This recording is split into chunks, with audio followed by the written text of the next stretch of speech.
If the Jets are going to do big things this year, there are some players who are critical to that effort. We're breaking down the most important players on the Jets roster today on Locked On Jets.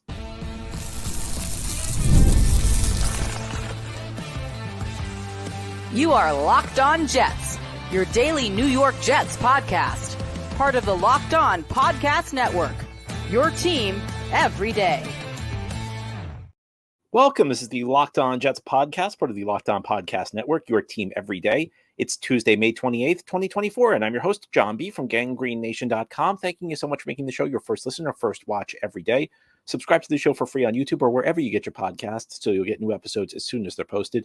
If you enjoy the show and are listening on a podcast source, give it a 5-star review. And if you're watching on YouTube and enjoy this episode, please give it a big thumbs up. It helps us out, helps other Jets fans find the podcast. Today's episode is brought to you by Gametime. Download the Gametime app, create an account, and use code LOCKEDONNFL for $20 off your first purchase. Terms apply. Well, today's show, we're going to talk about some of the most critical players on the Jets roster this season, the players who I think are the most unreplaceable. And that's different from saying that they're the best players. What I'm talking about are players the Jets really need to step up and have a big season and hopefully stay healthy. And again, that's different from saying like you are the absolute best player. What do I mean by that? Well, take a guy like Sauce Gardner. Sauce Gardner, of course, is a great player. And if you were ranking the top players on the Jets roster, I mean, probably be in the top two. You could argue number one. You might argue number two behind Quinnen Williams. That said, and listen, he plays a huge role on defense. He plays a huge role in making this an elite defense. In a world where the Jets had to play without Sauce Gardner, you'd at least be able to function on the defensive side of the ball because you have good corners behind him. You have DJ Reed behind him. You have Michael Carter II in the slot. Even when we're talking about backups, Brandon Echols is not a terrible, first guy off the bench as far as corners go. Of course, the Jets would take a big hit without Sauce Gardner, but they would be able to weather the storm better than they'd be able to weather the loss of other key players. So we're talking about the players who the Jets, I'm not sure if most unreplaceable is the right phrase, but the players the Jets absolutely need this season. Who are the most? And I'm not going to. I think everybody knows number one's the quarterback, Aaron Rodgers. And I think the explanation for that is pretty obvious because we saw what happened last year when the Jets didn't have him. So we can move on from that. We can move on after Aaron Rodgers. Also on the offensive side of the ball, if we're talking skill players, the guy I look at is Breece Hall, and this is another guy we have a pretty good example of why he's so important. Now, if you go back to 2022, which admittedly a different Jets roster, a different team. If you look at what the Jets did before Breece Hall got injured and after Breece Hall got injured, I mean, that was the difference between the team having success in the early part of 2022 and failing later on. Now, of course, Hall was around for the full 2023 season. The Jets were not very successful, but that was not his fault. And it's very odd to say that a running back's a critical player because I think we all know in today's NFL, the running back position is not viewed as one with a ton of value. Generally speaking, running backs are viewed as pretty replaceable parts. If you block well for a running back, he's typically going to have success. If you don't block well, he's typically going to fail. And we saw that was actually true to an extent with Breece. If you look at his production on a play-to-play basis a year ago, his success rate was pretty low. The success rate was on the lower end.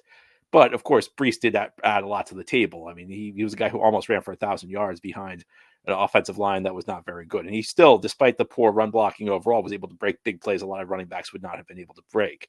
I think that when we're talking about the top running backs in the league, there's still a lot of value there. I think if we're just talking middle of the pack guys, they tend to be interchangeable. But if you have a special back, he can make a big difference.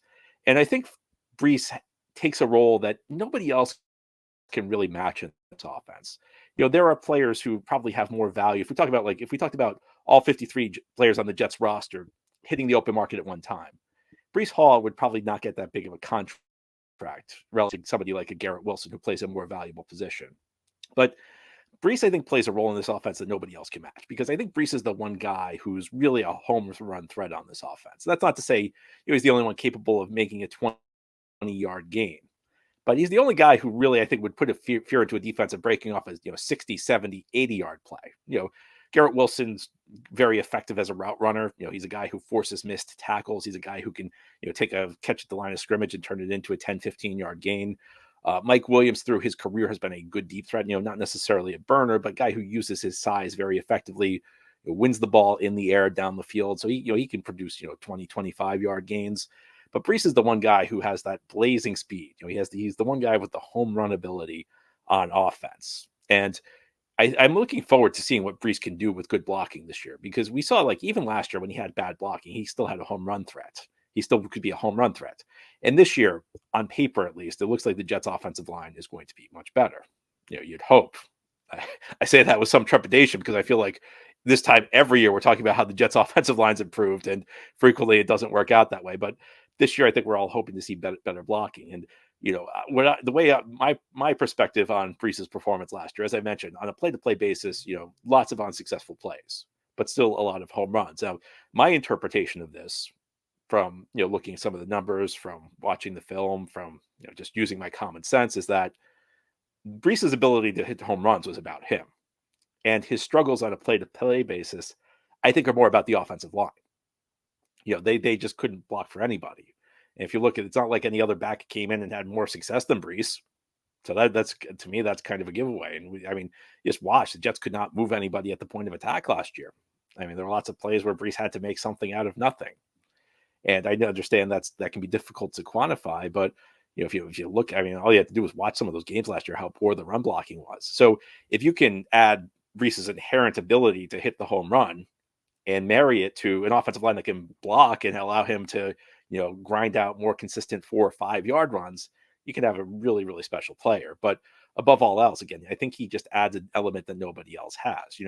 I think people kind of get the idea of Breece Hall wrong in a lot of ways, because, like last year, he caught a lot of passes. If you look across the league, rate his performance as a pass catcher relative to other backs, it's pretty high.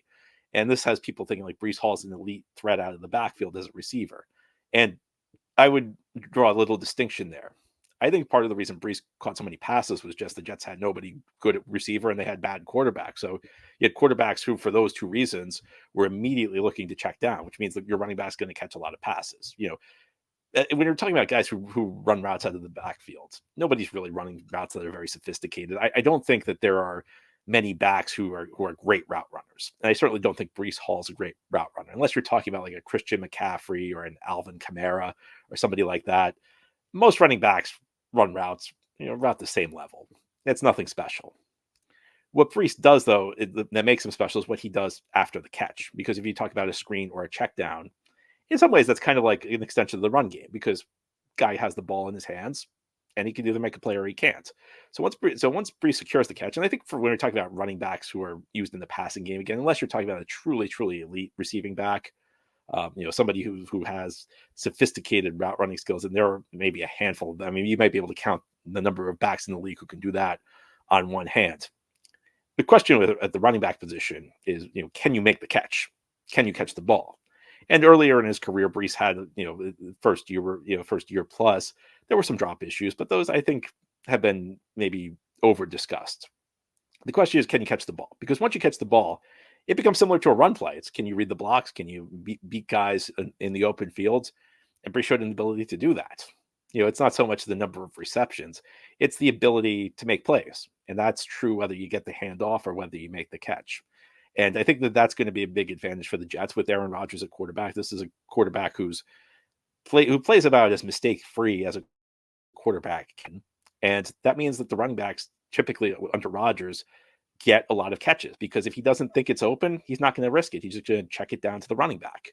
And that's going to create big opportunities for Breece. The Jets are going to be one of the few teams in the league this year, I think, who a check down play is still going to be dangerous, because you're going to get the ball in an explosive playmaker's hands, a guy with a lot of speed.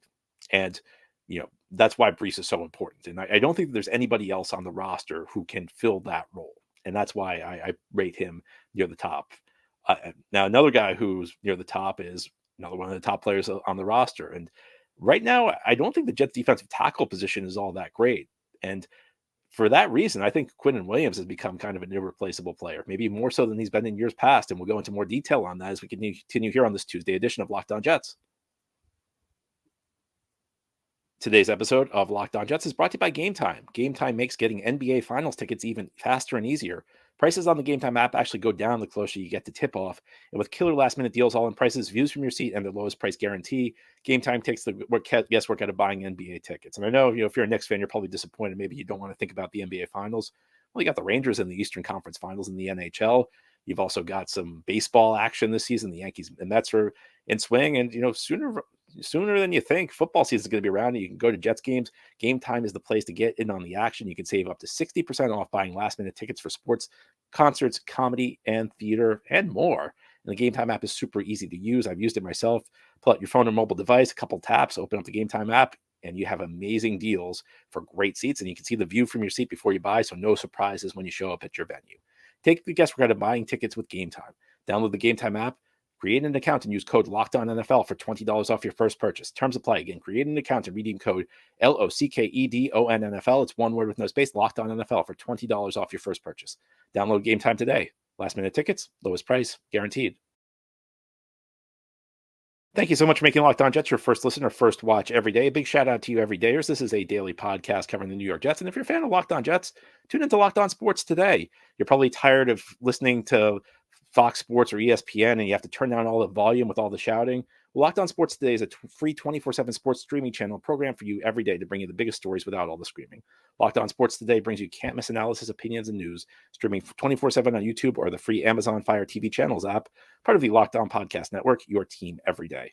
And today on Locked On Jets, we're talking about the most irreplaceable players on the Jets roster. We're talking about and that's different from saying that they're the best players, because there are certain players who are obviously great players, but the Jets have other quality players who play a similar role. We're talking about the players who nobody else on the roster can match their skill sets. And I think Quinnen Williams would be another player who's near the top of the list. We spent our first segment talking about Breece Hall.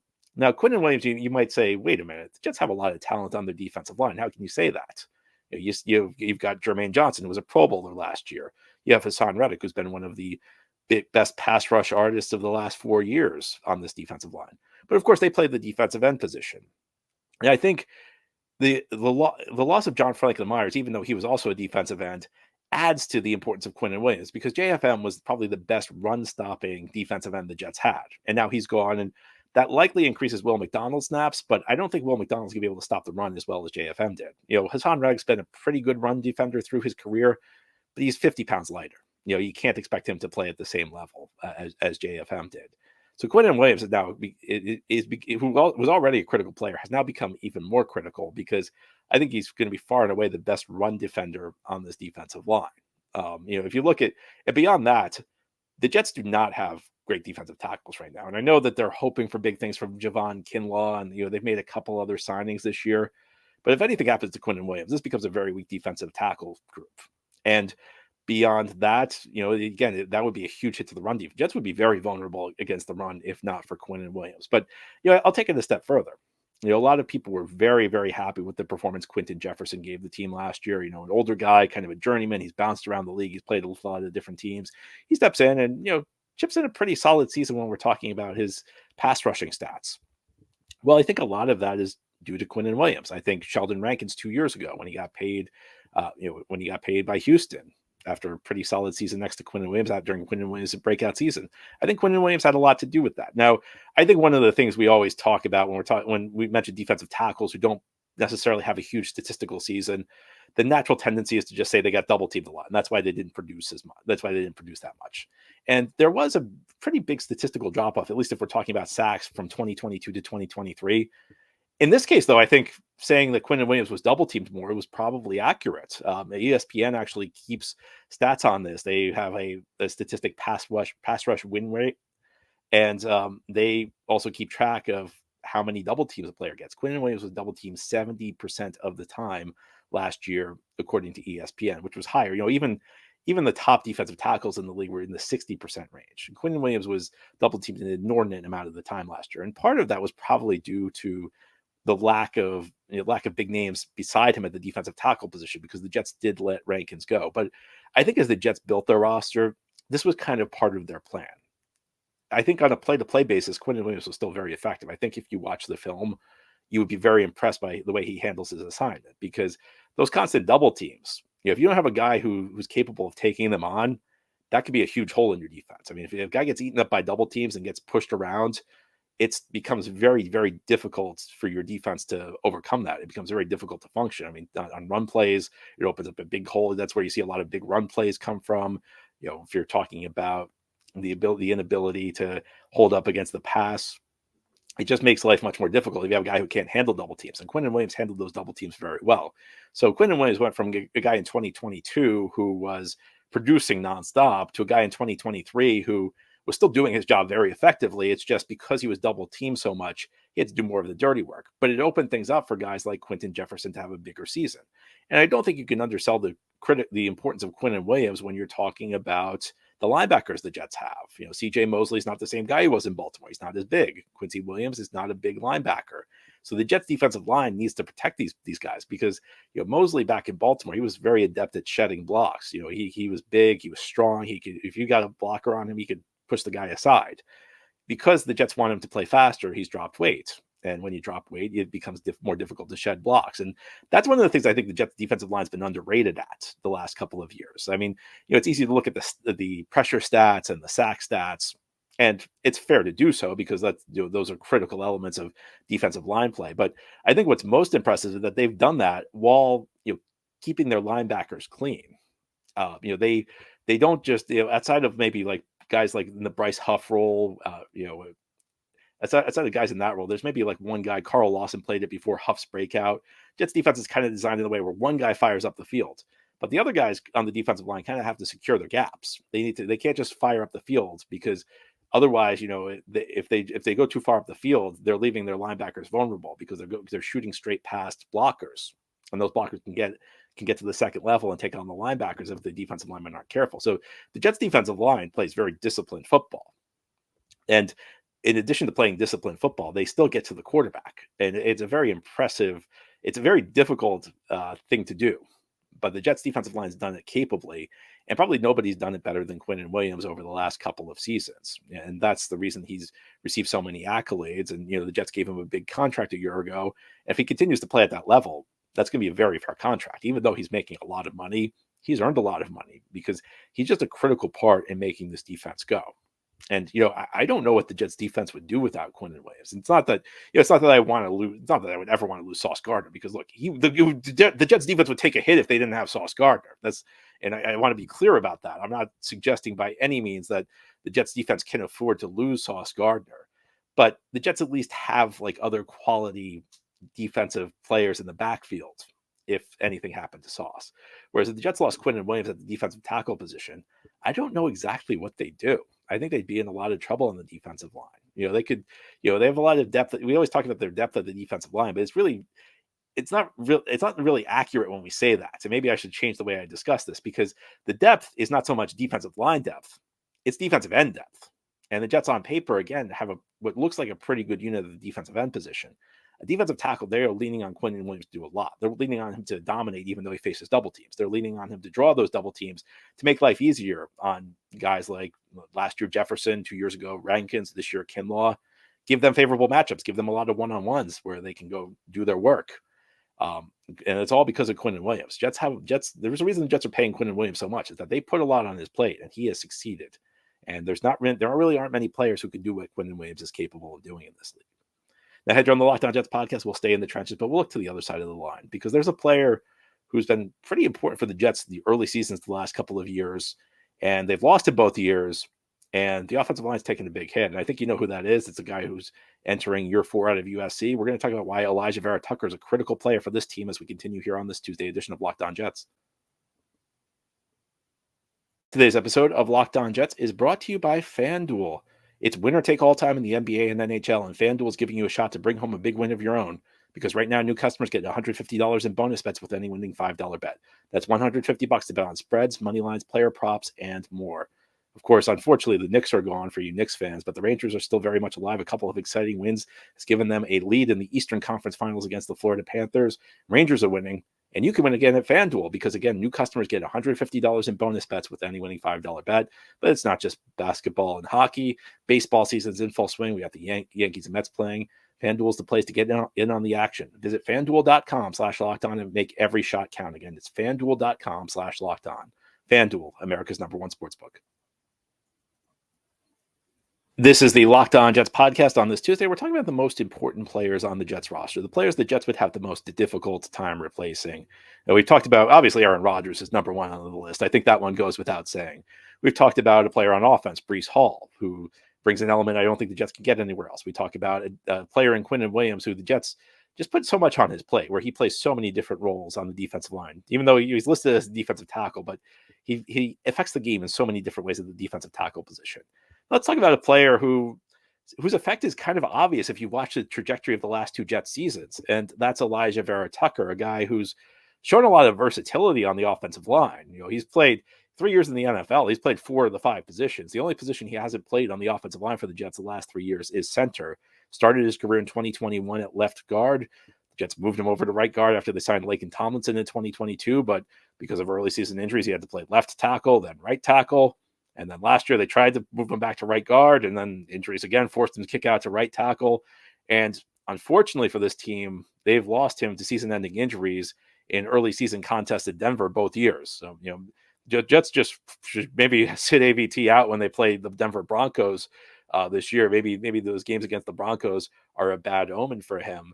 But he's been a guy who's been very effective, and especially at the guard position. He's gotten off to excellent starts to his last 2 seasons. I don't want to say, I say frequently he was on playing at a Pro Bowl level.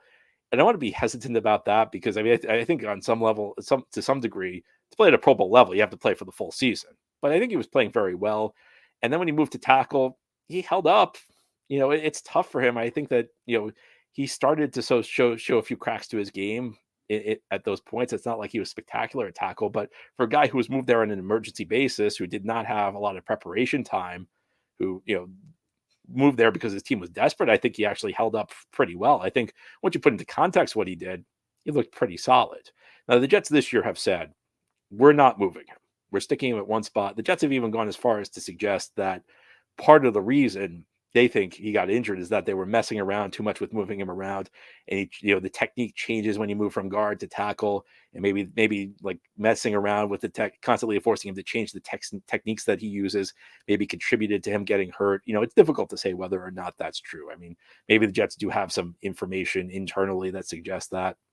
But what I do think is that AVT is going to be an important player for this team this year. And part of it goes to, when you look at the offensive line, depth-wise, the tackle position, you've got your top backups, the guy who was just drafted 11th overall. So he's a blue chip prospect. And, that's probably a reason Tyron Smith's not on the list. Going back to what I said about Sauce Gardner, Tyron Smith's a critical player. He's an elite player at the tackle position.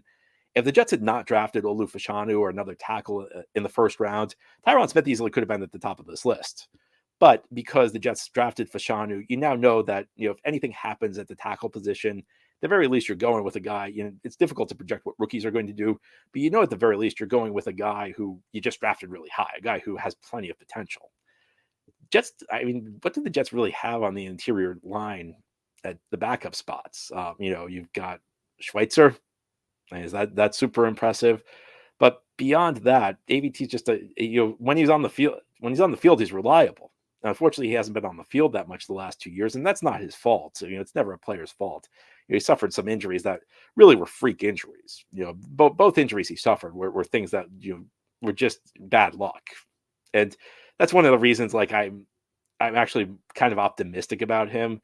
Nothing he's suffered suggests that he's got any sort of chronic injury. There shouldn't be any major residual effects the way there were with Mekhi Becton. When Mekhi Becton injured the same knee back to back, you could say, that knee could be an issue the rest of his career. That could cut down on his lateral movement skills. That could be this could be an issue for Becton. And Becton was still a guy who, in many ways, was not mechanically refined. The Jets part of the problem with Becton was that he was still kind of a work in progress. I don't want to say he was a major project, but he was still a guy who was pretty inconsistent with his technique, and he essentially lost 2 years worth of practice reps to develop his game. Whereas AVT, I think, is further along than Becton was. I think AVT is further along at guard than Becton was at tackle. So, I think everything is set up this year for AVT to have a good year. And he kind of has to, because the Jets picked up his 5th-year option, which is guaranteed. I thought that was a very surprising move that the Jets did that. And, I think we could debate whether or not that was a good gamble by the Jets. But AVT, is going to be here for the next 2 seasons. But beyond that, if you look at what the Jets have built here on this line, at the tackle spot, I feel cautiously optimistic. I don't want to declare that these tackles are going to be great, because there's a lot of risk. Even with 3 guys, you can talk 3 guys who on paper look pretty formidable. There's some risk there. On the interior, you've got John Simpson. Yeah, it's tough to say what you're going to get out of him. I feel better about Simpson playing next to Tyron Smith than I would have with like Dwayne Brown or Becton, because I think Simpson's very much going to be a guy who is probably going to be as good as the player next to him. If the tackle next to him is a good player, Simpson's probably going to be fine. He'll probably be able to make it through with Simpson fine. If the tackle next to Simpson was a bad player, I think he'd probably be an issue. But I don't think John Simpson's going to be a driving force behind any offensive success. I think he's a guy who probably, in the ideal world, is going to be the fifth best offensive lineman. And if Simpson's your fifth best offensive lineman, you're going to be okay. At the center position, you have Joe Tippmann, and very easy to be optimistic about Tippmann. I think he was thrown into a very tough situation last year. I mean, first of all, he had to play a position in guard, which he had very little experience at, and there were some good games and some bad games, and then he suffered an injury, came back.